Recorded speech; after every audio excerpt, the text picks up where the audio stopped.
Dave, I did it. I can finally cast Fireball. That's great, Nepal. Just don't use it in here. I'm planning another cooking video, and I ordered a bunch of vegetable oil for the project. Why would I cast Fireball inside?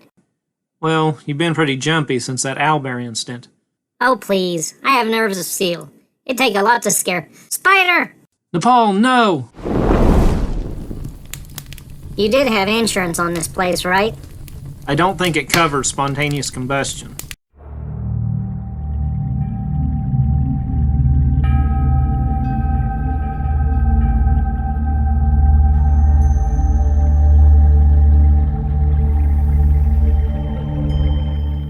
After running their characters for a long time, players can often get into a rut, using the same feature, the same technique, and even the same spell over and over again without even thinking about it. It's not just a habit, it's boring. When it comes to spells in particular, dungeon masters can counter this habit in a handful of different ways. Heavy-handed DMs might reason that a spell is overused because it's overpowered, and therefore ban it from their table. More reasonable DMs might include enemy spellcasters who literally counter the PC wizard's spells to prevent them from utilizing it too frequently.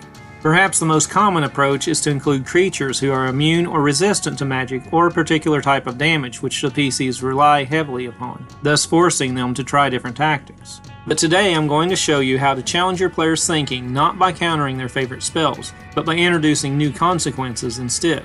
These solutions to overused spells won't inhibit your magic-wielding PCs, just give them reason to consider other options before throwing down their favorite incantation.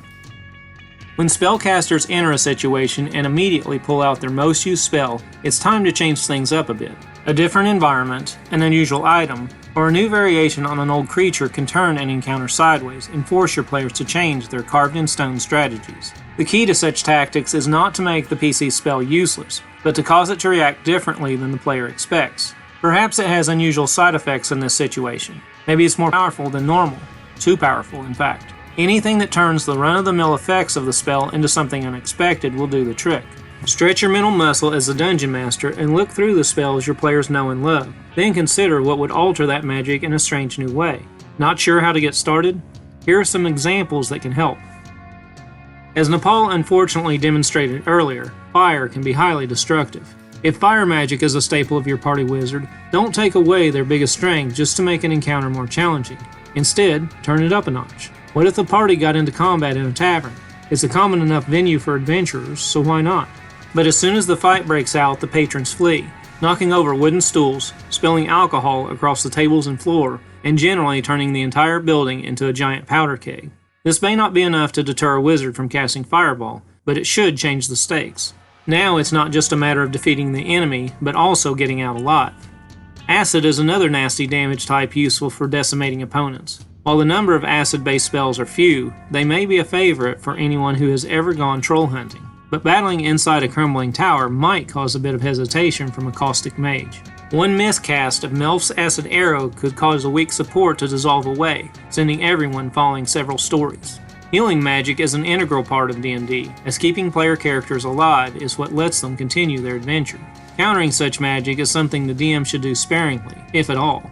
But there are other ways for players to second-guess whether or not healing is beneficial in certain situations. In the Planescape setting for Advanced Dungeons & Dragons 2nd Edition, it mentioned the positive energy plane, one of the elemental planes, which could heal anyone who entered the Brilliant Realm. However, that healing would continue even after they were at full health, eventually causing the person to explode in a blast of dazzling radiance. DMs could utilize such an effect through the use of magic items or portals. Perhaps the final battle with an enemy takes place beyond a magical doorway. The air inside the doorway glows with a brilliant energy, yet passing through it simply takes the party to the other side. However, those who pass through the doorway now have an active radiant aura about them. Receiving healing magic triggers the aura, healing the recipient for 1d4 plus 1 hit points at the start of each of their turns. This healing continues even after they have reached maximum hit points. If the character reaches double their maximum hit points, they explode in a shower of light.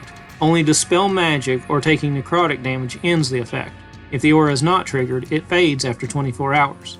Non-magical healing and potions of healing do not trigger the aura, giving the PCs an opportunity to regain hit points without suffering the overzealous effects of the aura. Enchantment magic, specifically charms, is another class of spells that can be problematic for DMs. Giving your NPCs immunities to such magic might be tempting, but doing the exact opposite will definitely have your players considering other options before they ever cast Charm Person again.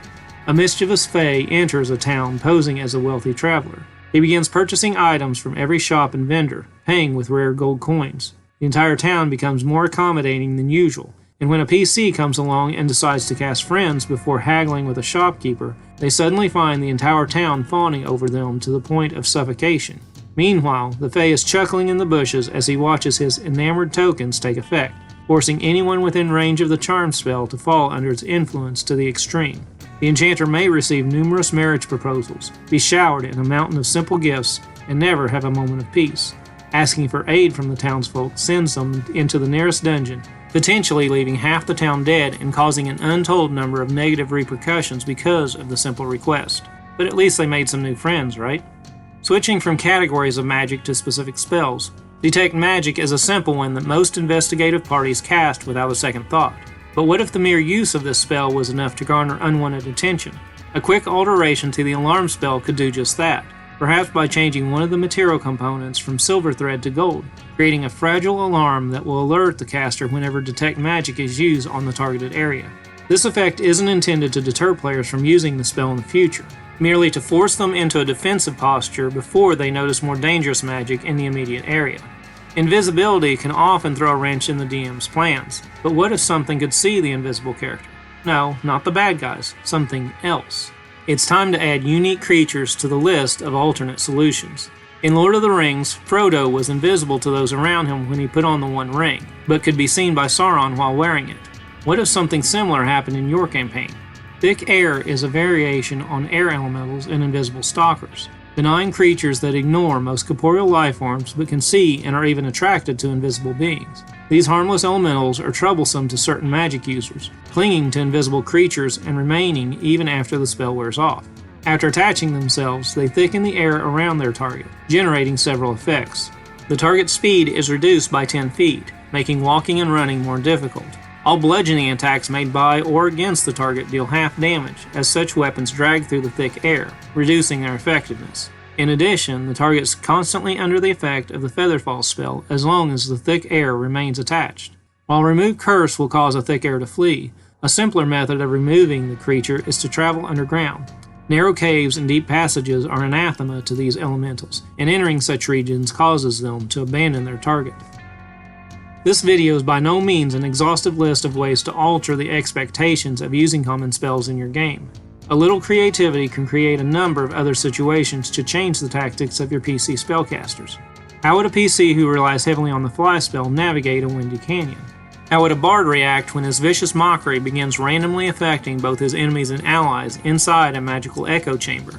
Can your party still rely on light-based magic to see while traveling through a forest of giant mushrooms with shriekers dotted throughout?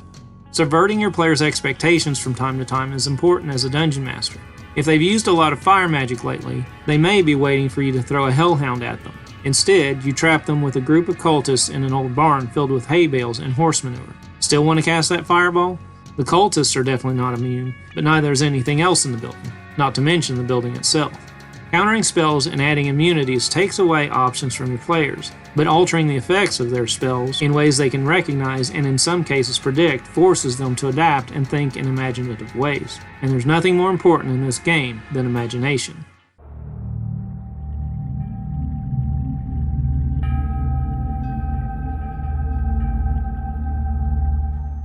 That does it for this episode. The next time your players start casting their tried and true spells, give them something to think about with these counterspell alternatives. Until then, I'm David Watches. And I'm Napoleon Mandiath. And thanks for watching.